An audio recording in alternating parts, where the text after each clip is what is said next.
5. Cutting the top rate of tax just before the Labour conference wasn't just stupid, it was venal. 4. I heard yesterday from a friend in the city that traders were calling Liz Truss daggers because Dagenham is 2 steps after barking. 3. Is as close to a sterling crisis as one can get. Let's see how it pans out the last few days. 2. What's vital now is that the government and the Bank of England are seen to be working in a coordinated and harmonious manner and not trying to outdo each other. 1. We have liftoff. And welcome once again to Planet Normal, the Telegraph podcast with Allison Pearson. Hello? And me, Liam Halligan. Thank goodness for Planet Normal, Allison, because it seems planet Earth is losing the plot. It's less than a week since the government's mini-budget, the implications of which have been anything but. Since last Friday, the pound's been on a rollercoaster ride, falling to its lowest level ever, $1.03, before partially recovering. The Bank of England on Wednesday, the day we're recording Planet Normal, has stepped into the gilt market, moving from quantitative tightening back to quantitative easing. In terms of Nora Batty's knicker elastic, Allison, the major analytical benchmark in your growing armoury of economic tools, the knickers were falling down and a rear guard action was needed to keep them up. Not emergency interest rate hikes, but a technical operation to make investors view government debt as more attractive to buy. Meanwhile, Italy's elected its first female Prime Minister. Keir Starmer may have discovered some charisma, and the Labour Party's moved to a commanding lead in some opinion polls. It's all happening on planet Earth, Allison. And all you're worried about is kitchen design. That is grossly unfair. We will return to the hot topic of the kitchen island going out of fashion. Meanwhile, we can bring you from the Planet Normal Rocket some breaking news. Mr. Halligan, an economist believed to be of Irish extraction, has handcuffed himself to the railings outside of the Bank of England where he could be heard singing, "It Should Have Been Me." I've thrown myself under the king's metaphorical horse. Seriously, for over 9 months, you have been telling Planet Normal denizens and writing in your excellent column in the Sunday Telegraph that the Bank of England was claiming inflation was transitory. How's that working out? Liam, you said that was nonsense and that they should have been raising interest rates. And now we have this calamity. Do you feel vindicated? Do you feel cross? What do you feel? It's been a hell of a few days, hasn't it, for you? I feel cold because the Bank of England pavement is hard on my bottom and my little wrist is getting chaffed. What's happening here, Allison, is that sterling has been suffering. It's recovered partially. I think it is partly because of what Kwasi Kwarteng said in his ridiculously named mini budget. But it's also, and of course, everybody wants to blame Tory tax cuts. And we can talk about the merit or otherwise of some of those tax cuts unveiled in the mini budget on Friday. But this is also due to the Bank of England not raising interest rates soon enough, even on Thursday when they must have known what was in the mini budget. Yeah. The Bank of England only raised interest rates by 0.5%. I say only in inverted commas because it's still a chunky rise if you've got a big mortgage or a personal loan that's on a variable rate deal, of course. But the financial markets were expecting a 0.75% rise at least. The Federal Reserve in the US had raised interest rates by 0.75%, as we say in the vernacular, 75 basis points twice in a row. So the dollar's getting stronger and stronger because those interest rate rises attract more international flows of finance. And then the pound gets weaker as almost all other currencies have been getting weaker against the dollar. But rather than raise by 75 basis points at least, the bank was timid again, only raising rates by 50 basis points. And now what we've seen in the financial markets today, Wednesday, when we were recording Planet Normal, I have literally just hot-footed it from my perch outside the Bank of England. I've got a little blanket now there and everything and a sort of a dog on a rope. I've been at the Bank of England all day doing live commentaries for GB News and so on. What's happened today is that the Bank of England has done their first emergency measures since lockdown. We haven't seen an emergency interest rate rise. It's not got to that point yet. They're keeping that in reserve. But the Bank of England has switched from quantitative tightening, QT, to quantitative easing, QE, Again, what does that mean? It means that after years of QE, which we've been talking about a lot, that's Nora Batty's knicker elastic getting looser. That's the Bank of England creating money to buy bonds off investors in the market. That makes bonds more attractive because the Bank of England wants to buy them. It was switching from that to QT, which is the Bank of England selling those bonds back to the market for good financial order. That has now been reversed. It's only a few weeks old, that announcement. So they're going back to QE now in order to support the government's efforts to sell its bonds in the market so it can borrow. The Bank of England is now buying some of those bonds, returning back to the status quo ex ante. It sounds complicated, and it is pretty complicated, but it seems to have worked as of this conversation. The pound is up on the day, Wednesday, and in the bond markets, the 10-year gilt yield, what does that mean? Nothing about eating too many chocolates and feeling bad. The 10-year gilt yield means when the government sells money on a 10-year basis for repayment in 10 years, how much interest rate does it have to pay? That was at 4.5% a year. That's now gone back below 4%. That easing of gilt yields, that lowering of interest rates in the money market, those interest rates ripple out across the whole of the economy. If that can be sustained, that is good news for borrowers, people with mortgages, people with personal loans, and so on. So for now, at least, Allison, quite a complicated emergency intervention, but an emergency intervention nonetheless by the Bank of England. It seems to be holding the road. Early days, but fingers crossed. It's extraordinary, isn't it, to think, co-pilot, that we're really only 3 weeks into the new Prime Minister. Cabinet members have basically been holding their jobs, for hardly any time at all. I heard yesterday from a friend in the city that traders were calling Liz Truss daggers because Dagenham is 2 steps after barking. And also, before I start asking you all the questions I'm sure Planet Normal listeners desperately need answers for, I really think that the Prime Minister should have been out front and centre these last few days, waving at people, looking prominent. Someone on social media said, is Liz Truss gone into a witness protection programme? She's got confidence in this growth plan. She should damn well have been out there, not hiding behind the sofa and hoping while the country kind of goes up in flames. Now, I'm not going to say that much because I think our listeners will really we've got one of the country's best economics experts on the rocket. So I think we just want to ask you, but something that occurred to me, Liam, I find this really puzzling, all right? We kind of knew roughly what was going to be in that mini budget, didn't we? We'd followed what Liz Truss was saying during the leadership campaign. Truss was going to reverse Rishi Sunak's rise in national insurance. That's costing about 19 billion.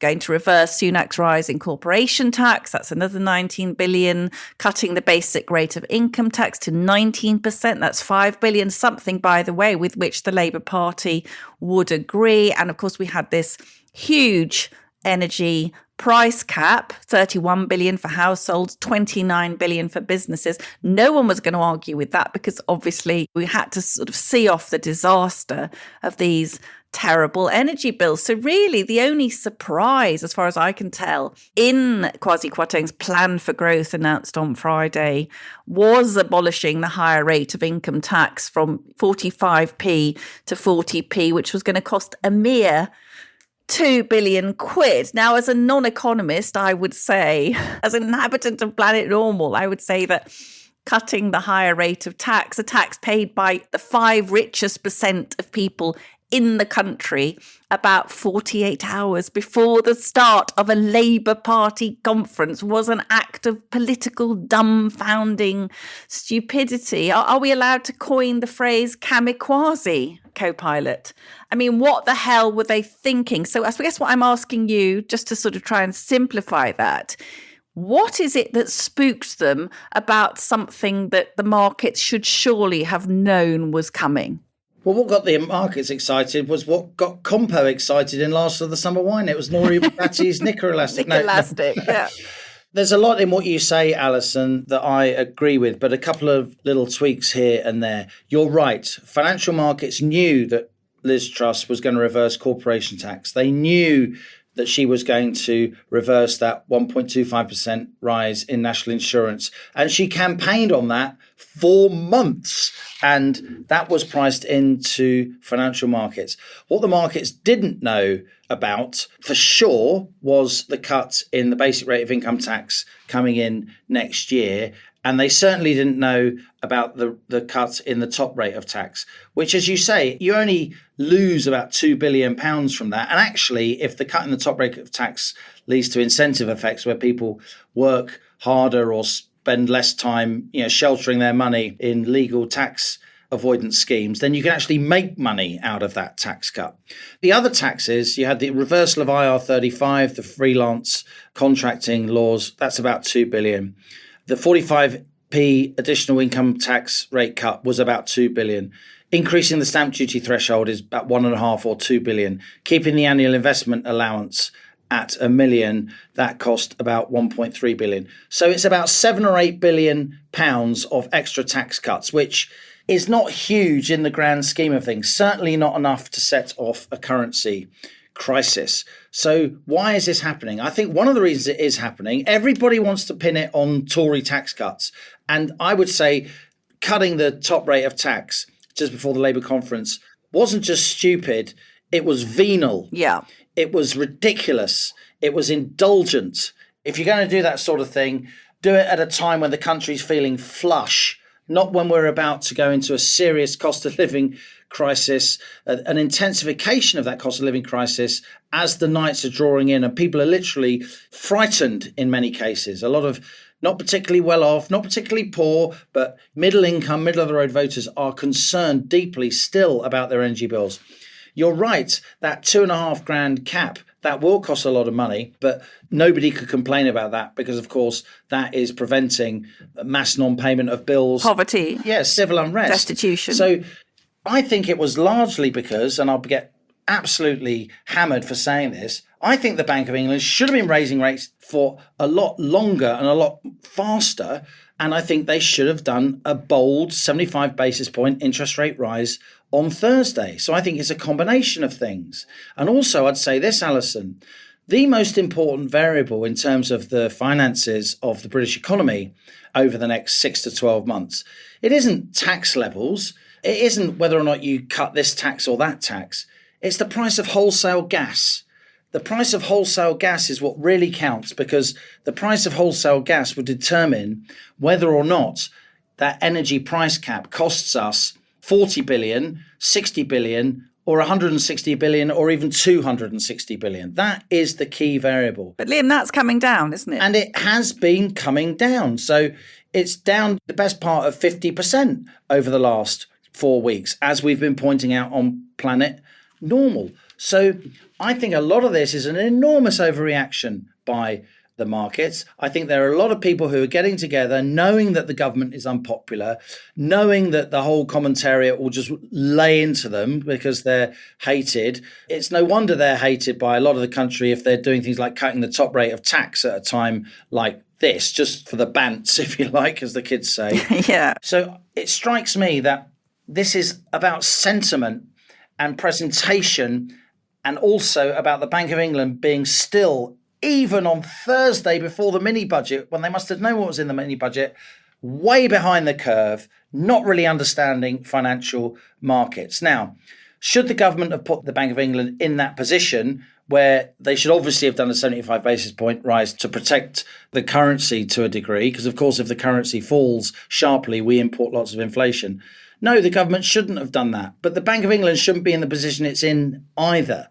What's vital now is that the government and the Bank of England, while the Bank of England retains its independence, are seen to be working in a coordinated and harmonious manner and not trying to outdo each other, and they're people in the dark, not slagging their opposite institution off to the newspapers on an anonymous basis, which could easily happen. If that starts happening, then we are in serious trouble.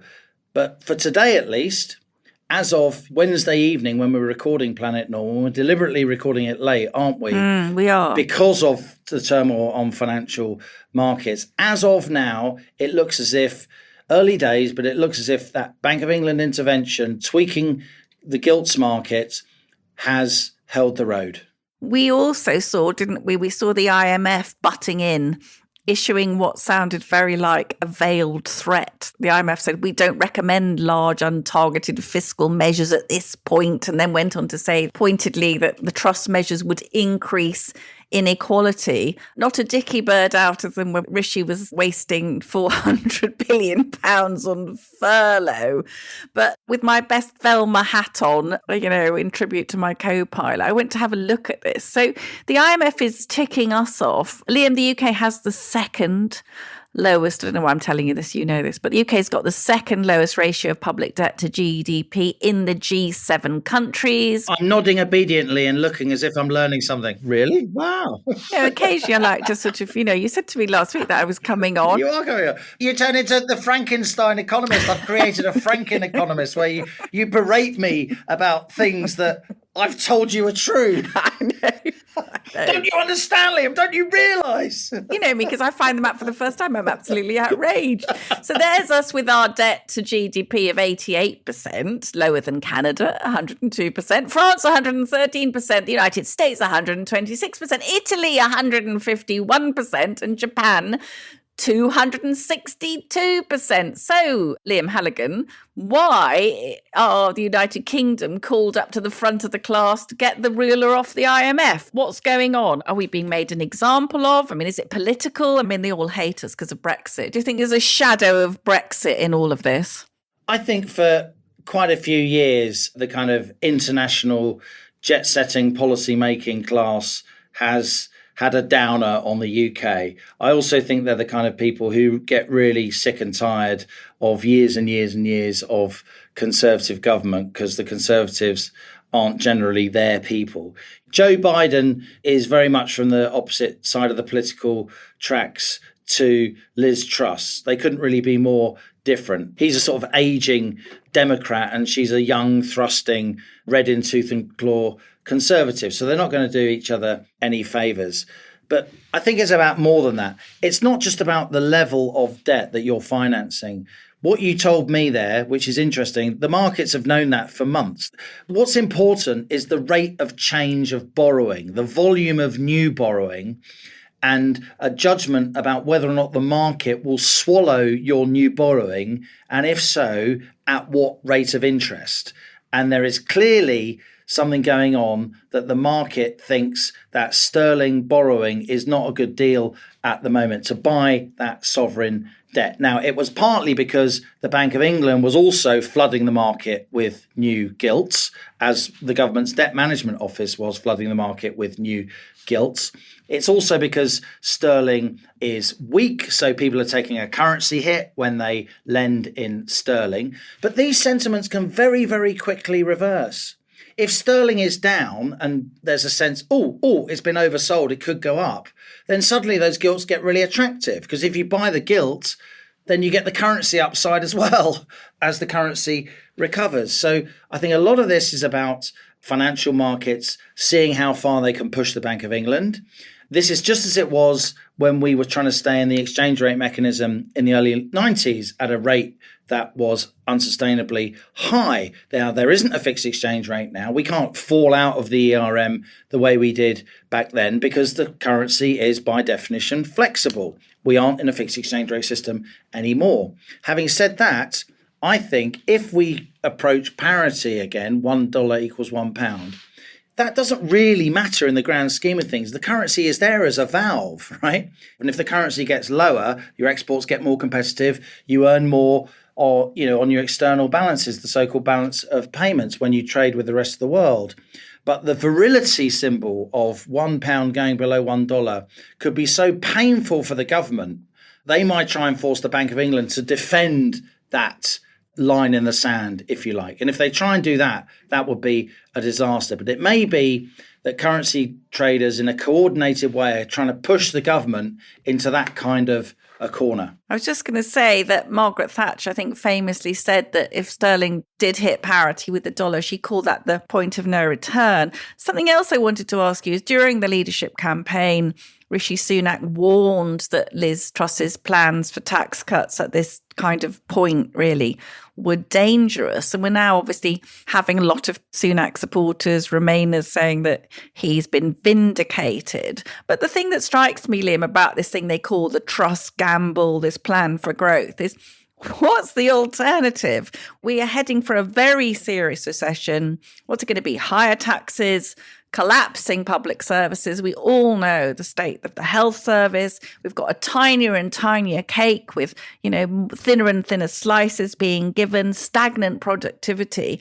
So it's being called a gamble. But what are the alternatives? I mean, do you think the Chancellor should consider postponing tax cuts? Does he need to explain before November how they're going to be funding all these things? I do think, Allison, that the government's going to have to say something substantial before the 23rd of November. That's the date, as the currency was falling, that the Treasury gave for its next sort of proper big financial statement with costings from the Office for Budget Responsibility and so on. I do think they'll be forced to say something before that. And I think the Bank of England will need to be more on the front foot, giving speeches where they look down the barrel of the camera and say, we really are going to solve inflation. We really are prepared to raise interest rates as much as we need to in order to squeeze inflation out of the system. So-called jawboning, as you call it, trying to talk the markets into a calmer situation, trying to convey to them the seriousness of your intent. I think if the Chancellor is forced to reverse a top rate of tax cut and the Prime Minister, then you may be in resignation territory. I hate to say it, because the two of them, have barely got their knees under the table. One of them is going to have to resign, and it's not going to be Liz Truss, right? And I say that with regret, because I do think Kwasi Kwarteng is a clever guy, but I do think he should have stopped whoever advised him, or if it was his own idea, he should have not had this idea to cut the top rate of tax. That was always going to make it politically easy to portray the government as reckless, playing fast and loose with the public finances, putting ideology over prudence, which is not what you want to do when the public finances are clearly going to come into a difficult situation post-COVID, post-lockdown, as you say, with the economy slowing, the UK net energy importer just about to implement an energy price cap with basically an open-ended price ticket. In that sense, it's not that the top rate of tax couldn't be lower at 40. It was 40 during all the new Labour years, bar a couple of months at the end when Gordon Brown raised it in order to wind the Conservatives up, because they'll get a hard time when they reversed it. So it's not that a 40% top rate of tax is immoral. It's just that the timing was woefully inept. Liam, you've been in Liverpool this week for the Labour Party conference, gifted this marvellous advantage by the Truss government. They began by singing the national anthem. Nobody booed. People are talking about the most successful Labour conference since Tony Blair. Starmer actually referenced Blair, both overtly and obliquely, I think, in his speech. He was coming across a lot better as far as I could see. A Telegraph sketch writer, Tim Stanley, called it the week that politics changed. Keir Starmer's speech shows Labour is not the mad option. I mean, given the prevailing lunacy, they did start to look quite sane, didn't they? What was your feeling of the mood on the ground? Well, Tim's an astute observer of politics, and I think he's right. The Labour Party, at conference at least, they seem to have expelled a lot of the more difficult people, the Corbynistas. The people there were clearly Starmer supporters, lots of them there, and a lot of the front bench now. They want to be in power. They want to be in office. They're on sort of gaffe alert, trying not to say stupid things that take attention away from the leadership. The policy offering was moderate for the most part. When Keir Starmer in his speech talked about financial responsibility and prudent budgetary management, he got a sort of, round of applause. That's exactly what Labour does want to convey. I do think we're now at the point where the Labour Party is starting to pass the sniff test, in the sense that it's not scaring the living daylights out of Middle Britain, if you like. Rachel Reeves is a credible character as Shadow Chancellor, as I often said. I think she's a bit low wattage. I think she needs to up her game in terms of sort of leadership and pizzazz, but she's certainly got the credentials as pretty much our only senior politician from any party who's actually worked at the Bank of England. So it may be that the fact that Labour are gaining the opinion polls way ahead of the Tories on some polls, plus this sense of financial mismanagement and endless blood-curdling headlines about sterling, it may be that really does start to put pressure on Liz Truss's government from her own side. One of the biggest bits of news I took from Labour conference, Allison, wasn't about the Labour Party at all. It was that some Conservative MPs, even now, have started to put in letters to Sir Graham Brady, the chairman of the 1922 committee. We could, at some stage soon, don't shoot the messenger, have another Conservative leadership election. In February 1981, co-pilot Michael Foot, leading the Labour Party, had a 16-point lead over the Conservative Party. And you will know, Liam, that in March 1981, 364 economists wrote a letter to the Times opposing Geoffrey Howe's budget, very, very unhappy about how radical it was. This Thatcherite approach disrupted the status quo. But as we know, that budget, that much contested budget, was a turning point in the UK's fortunes. And Labour didn't win that election. But the Conservative Party conference next week is going to be very interesting, isn't it? Embarrassment or bloodbath, co-pilot?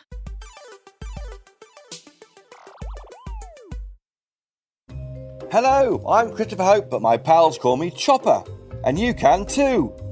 Just dropping into my second favourite podcast to tell you about another Telegraph show, mine. As the Telegraph's chief political correspondent, I spend my days holding politicians to account and asking them about the things that affect you. I speak to the top politicians from across the political spectrum, commentators with their finger on the pulse, and of course, my talented colleagues at the Telegraph. So if that sounds like your cup of tea, please search Chopper's Politics wherever you're listening to this. Cheerio!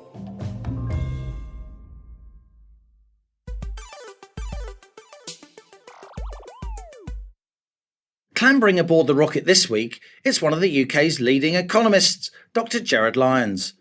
Formerly chief economist at Standard Chartered Bank, Gerard has a wealth of experience working in financial markets across the world. A proud Londoner, he hasn't just one, but 3 degrees in economics, having completed his PhD at Queen Mary. But Gerard also has a well-deserved reputation for lucid broadcasting and newspaper commentary about the economy, regularly contributing to a host of titles, not least The Telegraph.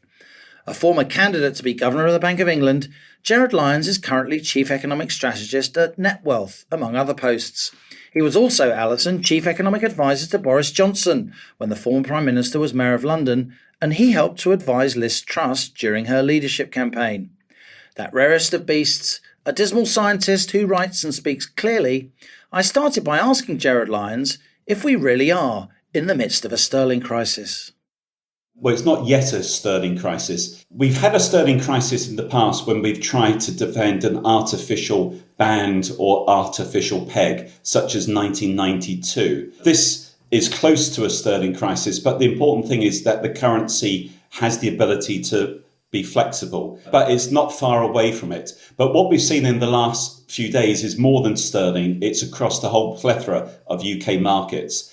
And I think the real reason for it is that ahead of the mini budget last week, it seems to be that number 10 and number 11 in particular focused on 2 domestic audiences, the general public and UK businesses, hence the Institute's directors and the Confederation of British Industry, for instance, like the mini budget. But they failed to do anything to bring the market consensus, the financial markets with them, prepare them. And in the last few weeks, I was warning that they should be doing this. So in terms of your question, it's as close to a sterling crisis as one can get. Let's see how it pans out the last few days. But it has raised credibility about UK policy, and it's affected UK gilts and UK financial markets generally more than just sterling.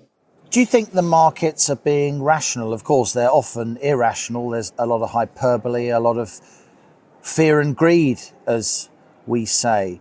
But the UK's sovereign debt, the government's debt, is still pretty low by the standards of other large industrialised nations. What's going on here, Jerry? Was this really about Kwasi Kwarteng's tax cuts, or is this about the fact that the Bank of England for so many months has been, us economists say, behind the curve? I think the markets have overreacted, but the reality of the situation is that the markets and the economic consensus was in a different space to where the government really needed them to be. But in terms of your question, Liam, it's very interesting. I was a supporter of, quite frankly, the bulk of the mini budget last Friday. Obviously, I wasn't privy to what was in it. There were aspects of it that I didn't think were necessary. For instance, the cut of the top rate of income tax, one or two other things. But if we look at last Friday, what it really signalled was an energy levy that was actually going to take the pressure off the general public and off businesses and put that risk onto the government in terms of government borrowing. And 82%, so 82 pence of every pound borrowed of the rest of the fiscal package was basically reversing two tax increases, the corporation tax increase and the national insurance tax increase. So basically fixing the energy cap, that price levy, and reversing those two tax increases was necessary, and it basically prevented a deep recession. And a deep recession would have blown the public finances out of the water. What one needed to see last Friday was a fiscal package that was necessary, I think it was, that was non-inflationary, and given the nature of our inflation shock, which is supply side factors because of the pandemic and because of the war in Ukraine, and because of poor monetary policy, but not an inflation environment because of the overheating domestic economy. The fiscal easing was not inflationary. And I thought the bulk of the fiscal easing was affordable. What the Chancellor needed to do was to convince the markets that the fiscal easing was necessary, non-inflationary and affordable. I think the markets have overreacted, but one or two aspects, as we've seen last Friday, failed to land, failed to be communicated. But on top of that, the whole issue about monetary policy can't be ignored, given where we've been in recent years. You were tipped as a possible governor of the Bank of England not so long ago. If you were governor of the Bank of England or on the Monetary Policy Committee, would you have been supporting going further than they have in the last couple of days? We've seen a statement from the governor, a pretty bland statement, no emergency interest rate rise, no real explanation from the Treasury, referring the markets to the 23rd of November, when there'll be some more detail in terms of how the public finances are going to add up. Everyone understands that the government and the Bank of England don't want to be seen to be panicked. That could be counterproductive. But isn't this a little bit laid back, their response? All right. I think the Bank of England has a self-made credibility gap and is very poor at communicating. When you are on the verge of a crisis or in the middle of this market sort of semi-meltdown in some respects, the ability to communicate and get your message across clearly is vitally important. The bank hasn't really been able to communicate properly at normal times, and I don't think they've responded as effectively as they should. Let me answer your question in a bit more detail, and can I take it in three stages? The backdrop, second, what's happened over the last year, and what should happen now? Because I think the backdrop is really vitally important to understand not only why we are in this situation now, but quite frankly, why Western Europe is in an economic mess now. Since the 2008 global financial crisis, monetary policy has become the shock absorber. By that, I mean we've had cheap money and interest rate cuts in response to practically any crisis or any shock. Since 2008, we've lived with cheap money. Cheap money has done this. It's added to asset price inflation, including higher property prices. It's led financial markets to not price properly for risk. It's led to an inefficient allocation of capital, including zombie firms remaining in business. And it's led in recent years to an environment where inflation could take hold. We need to move away from cheap money. And that's why Truss economics, if you can call it that, is about fiscal policy stabilising the economy in the near term and allowing monetary policy to take account of inflation. But that leads on to the second point about where we've been in the last year and a half. At the beginning of last year, I was arguing, as indeed you were, Liam, that inflation was set to take hold. We had a backdrop where inflation was set to rise. It was quite clear at the time. The economy was also about to recover, and monetary policy then was very cheap. it was quite clear at the beginning of 2021 that the Bank of England should have tightened monetary policy in the gradual and predictable way because the economy would have coped. It would have gone top of inflation. But they did the opposite. They eased monetary policy through quantitative easing. That was the wrong environment. And then we move up to now, where the bank, the third phase, the first since 2008, second since last year, the third where we are now. So the Bank of England needed to be ahead of the curve, as the US Fed has been in recent months. At the end of last year, the Fed got on top of this in terms of not only its actions, but its communications. The Bank of England has not done this. Before Truss became Prime Minister, the markets were expecting UK interest rates to go to 4.25% to 4.5%. Now, since the events of last week, the markets expect rate to go up even further and even sooner.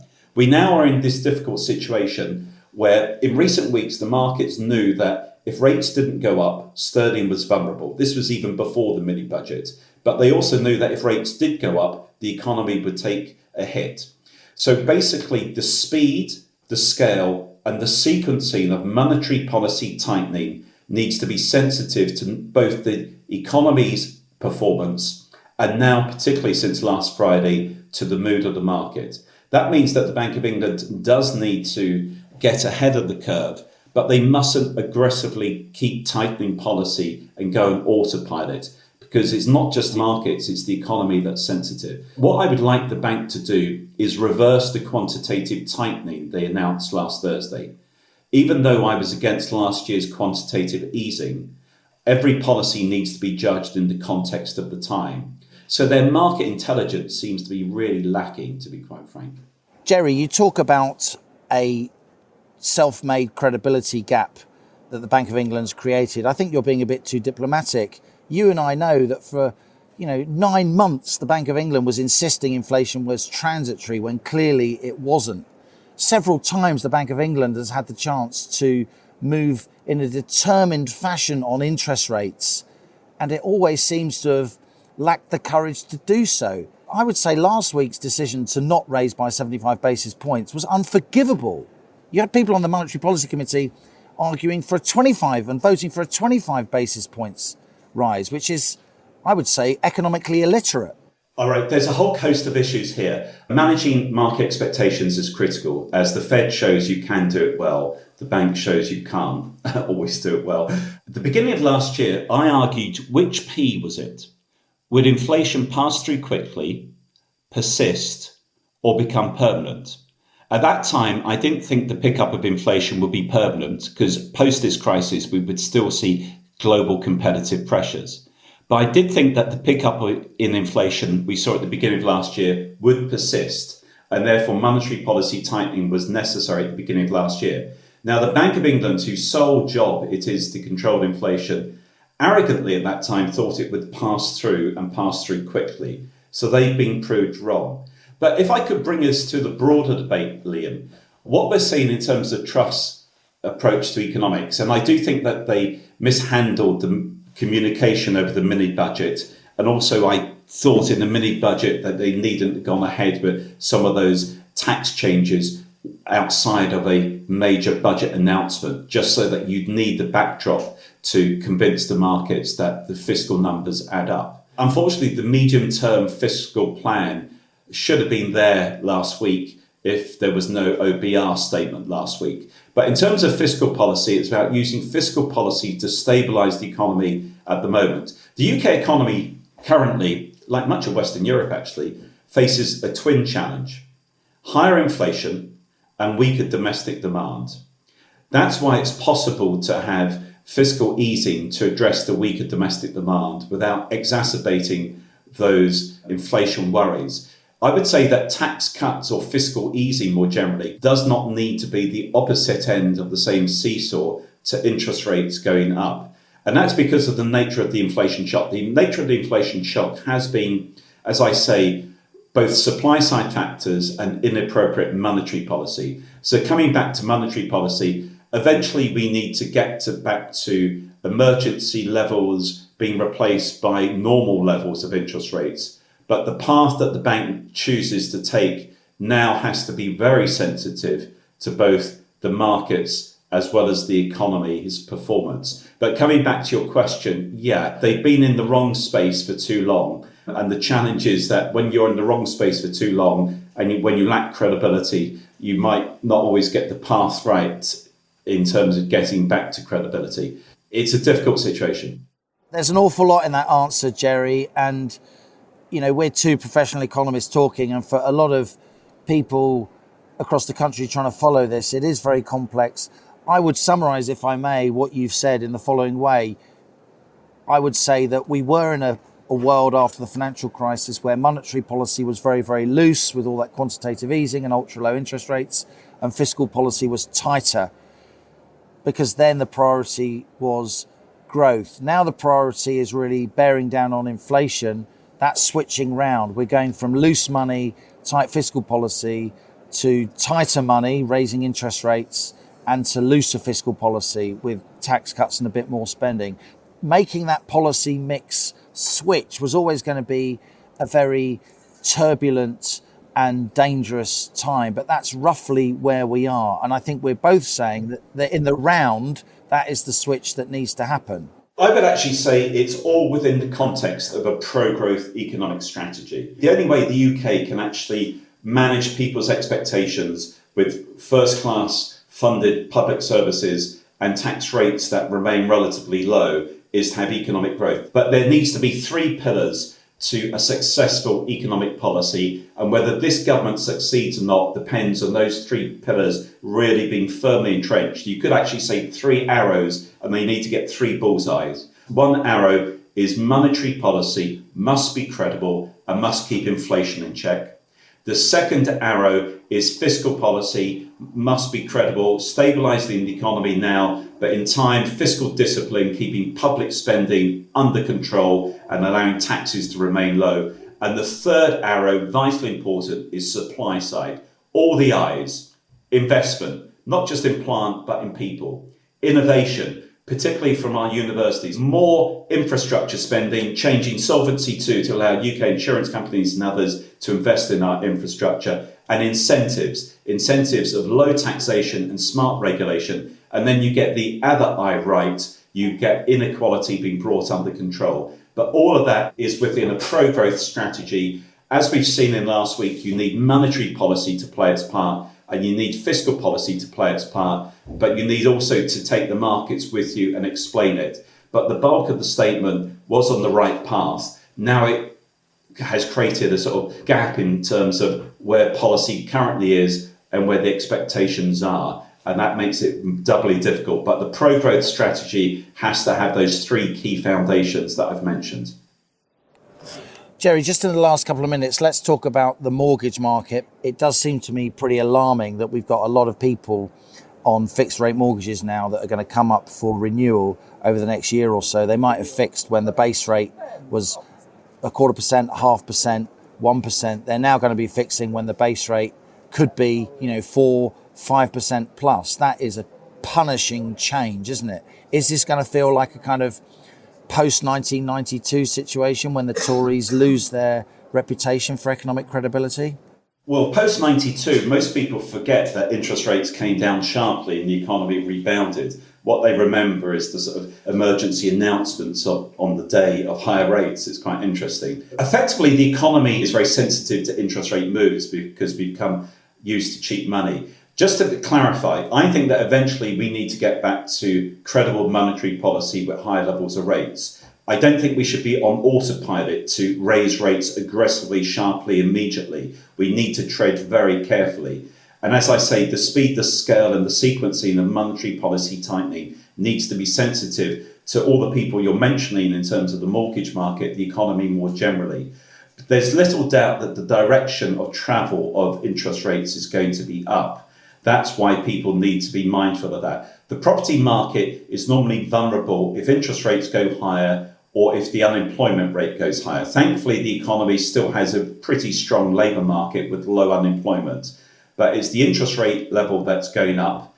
Also, property values are pretty elevated at the moment. There were changes made in the mini budget. Whether they should have been made there or otherwise remains to be seen. But those changes on stamp duty were aimed not only at helping first-time buyer, but include increasing turnover in the mortgage market. But coming back to those people, as they come off fixed rates, I'm not here to give advice, obviously, in terms of this. You need to have lots of checks and balances on that. But it's quite clear, looking at this in broad terms, interest rates are heading higher. Long-term rates have gone up globally, but particularly in the UK in the last week. So that will make it difficult for people as they move off fixed rates. But this is another consideration that policymakers need to take into account. So rates need to go back to normal. They can't go on autopilot from where we are now to there. It's like two wrongs don't make a right. The Bank of England was wrong in terms of how it handled policy last year. We don't want it to be wrong by just sort of being too aggressive now just to try and prove it's tough. It needs to be sensitive. The direction of travel is for rates to go up, but they need to move carefully. Dr. Gerard Lyons, thanks a lot for joining us on Planet Normal. So that was Gerard Lyons, and I wanted to add that Dr. Lyons has his own podcast that he co-presents jointly with his daughter, the comedian Elf Lyons, and it's named, rather aptly, What the Hell is Economics? Something I'm forced to ask every week. I thought he was very, very interesting. Was he being slightly disingenuous? We know he's been very close to Liz Truss, don't we? He was saying he wasn't privy to what they were going to announce in that so-called mini budget. How much do you think he did actually know, Liam? No, I think that's right. You know, I know Gerard Lyons well. I've written a book with Gerard Lyons, I should declare that. And he was giving Liz Truss some advice during the leadership campaign, but he wasn't involved in the details of the mini budget. He couldn't possibly be, Allison, because he's not employed by the government, and to have been involved in those details, there are laws about things like that. Somebody who works in the financial markets knowing about a budget statement or any kind of financial event beforehand. So, no, I completely believe Gerard. There's no reason why he'd be disingenuous about that. And he said in his interview, didn't he, that he was against the top rate of tax coming down. And I think that's because, you know, he's got fantastic education, fantastic degrees. He's an Irish guy from Kilburn in northwest London. He's a streetwise person who does understand how ordinary people think and feel, in my experience. And that's why, okay, he's a friend of mine, but I do think he should be seriously involved in policy making. No, I think he's great. Now, before we go on to emails, just wanted to mention something I wrote about in the column this week, which got Telegraph readers very interested. You'll have seen, Liam, that Giorgia Meloni became the first female Prime Minister of Italy. She's the leader of the Brothers of Italy party. Now, I was really intrigued by this because everywhere you looked, all the headlines, all the announcements on the BBC, Giorgia Meloni was being described as far right. And yet I look back at a great speech she gave in 2019 where she actually quoted G.K. Chesterton, Liam, the English writer, theologian, sage. She quoted him from 100 years ago. And this is G.K. Chesterton, who was known as the apostle of common sense. And Giorgia Meloni was talking about common sense. And she said, fires will be kindled to testify that 2 and 2 make 4. Swords will be drawn to prove that leaves are green in summer. That time has arrived. We are ready. Now, her speech went viral. She fought back against identity politics, against sort of gender issues. She said that they didn't want to be called Parent 1, Parent 2, gender, LGBT, Citizen X with code numbers.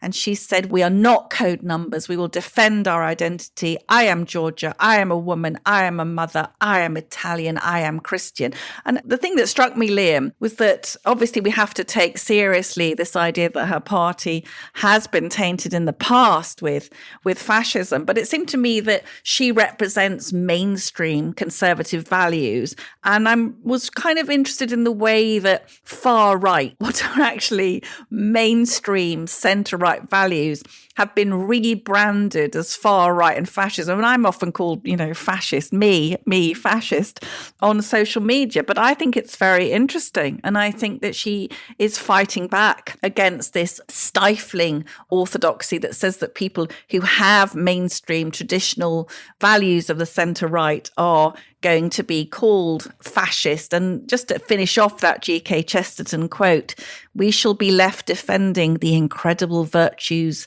and sanities of human life. And I think if Planet Normal had a patron saint, I don't think we could do better than G.K. Chesterton, because we are in the business co-pilot of defending the incredible virtues and sanities of human life. Well, G.K. Chesterton could be our patron saint, of course, but no one could say that we haven't spoken yet because, of course, we're extremely gobby. I'd say to listeners that they can read your amazing column, which include the section on the Italian election, via the link in the show notes to this episode. And they can also read the section of your column where you try and claim that the kitchen island is no longer. You've turned it into the sort of equivalent of the 1970s hostess trolley, saying it's going out of fashion. And Allison, I'm accusing you here and now, amidst our Planet Normal citizenry, that you wrote that column based on my kitchen. Listen, everyone's got the same kitchen island with the 3 pendant lights above it, the same faux marble surface. You know what John Donne said about this, Liam? No woman is a kitchen island entire of itself. One woman's loss of kitchen island diminishes me. And therefore, never send to know for whom the kitchen bell tolls. It tolls for thee.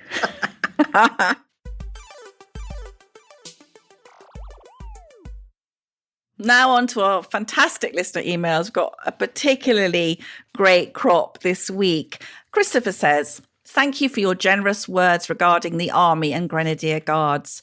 Some might have seen the state funeral as a symbol of hereditary privilege and inequality, but others watched through tears of pride.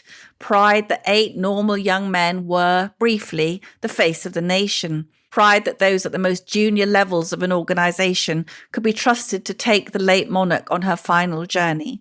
Proud that barriers of class and privilege, barriers between the living and the dead, barriers of rank and the challenges of media scrutiny could all be transcended by a group of people who believed in something greater than themselves. Having the monarchy and young soldiers united in ceremony was a subtle expression of inclusivity and pluralism. Tradition and privilege and modernity and dignity aren't mutually exclusive. They can reinforce each other. In the final analysis, we really can work together for our wider society. The Guardsmen and Sergeants' Mess members are the most incredible people one could meet. Time at the world's finest universities or global corporates cannot hold a candle to time spent alongside these soldiers. Thank you for advocating on behalf of those who rarely speak beneath their bearskin caps. And Christopher adds, as an aside, I am now a postgraduate at Yale before starting at McKinsey's. I'm doing some research on urban poverty and economic development. It goes without saying that co-pilot Halligan's work on supply-side housing reform represents essential reading. Someone's bought your book. Many people have bought my book. So this is from Dr. Claire, a regular Planet Normal correspondent, responding to Health Secretary Therese Coffey's saying that GPs must meet a deadline of 2 weeks for a face-to-face appointment. In my opinion, says Dr. Claire, 2 weeks is appallingly bad. It should be 2 days. GP services are dreadful. We need more GPs, especially as so much hospital work's being dumped on us and no secondary care's available. GPs need to be made to do all face-to-face appointments. This telephone triage is rubbish. It means double the number of appointments needed for initial consultation and then face-to-face afterwards. I refuse to do telephone appointments. I insist on seeing every patient, says Dr. Claire, unless it's just a prescription query or asking for results. Much quicker, and I can deal with a lot more patients. This week I personally had tests for cancer and had an appalling problem getting the results myself. A terrible chase around. I had to ring my useless GP 3 times. Each time number 20 or more in the queue, and half an hour wait to speak to somebody. Then they say they'll call back, and then they don't. I would never treat patients in this way. It's heartless. It's totally uncaring. I can't believe what general practice has come to. This is from Martin. 6 hours, the wait in A&E for my 89-year-old mother, bleeding from a head wound sustained after falling in the street. 2 years, the wait for an NHS hip replacement for my wife, in constant debilitating pain and incapable of picking up her new grandchild. 6 to 9 months, the wait to see a consultant for said hip operation. £15,000, how much we're having to raise to go private. 45%, the proportion of my monthly take-home pay allocated to the Treasury, excluding indirect tax, of course. Absolutely, Martin. And that's what we're talking about, Liam. Behind all this very high-flown economic vocabulary is people, ordinary people, paying tax and not having public services that work. And we've had a huge amount of response to the, what are we doing if we're definitely not turning the heating on until November? What recourse do we have, citizens of Planet Normal? Clive says, acquired our 4th terrier as the bed is king size and the training period is short. It's a very, very dog-themed remedies here. Peter says, greyhounds. They give good coverage and give out massive amounts of heat, much better than terriers at night. If it wasn't for the flatulence, they would be the perfect solution. Anne says, I'm warm and snug in a bed with a Yorkshire Terrier and a Shih Tzu, one on each side. And Richard says, this is really interesting, Liam, I didn't know this. Richard says, a really cold night is known as a 3-dog night, hence the name of the group. Now, I didn't know that. That's fascinating. And Sue says, we did consider another dog, but we decided that our adult children would have us sectioned if we got any more Jack Russells. So that's it from Planet Normal for another week as we leave our sanctuary of sweet reason, our flying refuge of reasoned views. Email of the week. It's my turn, and I'm going to give the email to GP Claire. How brave of her to speak out. Yes, fantastic. If you enjoy Planet Normal, do leave us a rating and a review on Apple Podcasts or Spotify. A lovely man called Nick said this week, who needs to pay £60 for therapy when he can listen to Planet Normal? So please do add to those lovely reviews. And Planet Normal Live is back for its 2nd instalment, and you're invited. In May, we recorded our landmark 100th episode live. And on Wednesday, October the 19th, we're recording live again at the historic IET in central London. Don't miss your chance to climb aboard the rocket of right thinking. That's right. Please join Liam and me. We'll be welcoming 2 superb guests. The great author, Lionel Shriver, absolutely marvellous talker, and the life peer, Lord Frost, who has been a guest on Planet Normal. Both will be speaking to your co-pilots in person. Expect straight talking, well, from me, not necessarily from Halligan.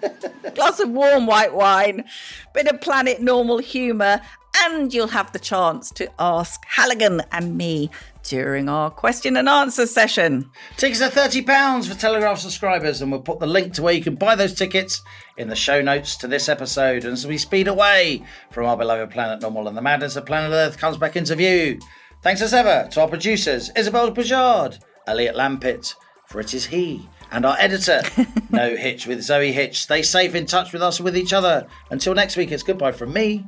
And it's goodbye from him.